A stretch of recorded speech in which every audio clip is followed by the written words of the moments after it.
Hi guys, my name is Jesse Mulder and I'm the chef and one of the 3 owners of Épicerie Pumpui.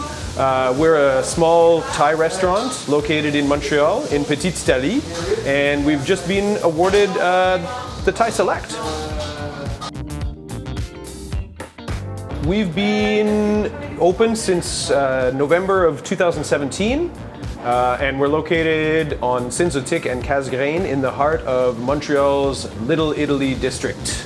So here at Épicerie Pumpui, we're using a mix of both local and imported ingredients. We use local when we can, but a lot of our stuff comes from Thailand. We import all of our rice, our sauces, like fish sauce and fermented soybean.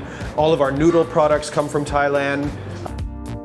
I personally, and I know my staff would as well, would love for everyone to come check us out.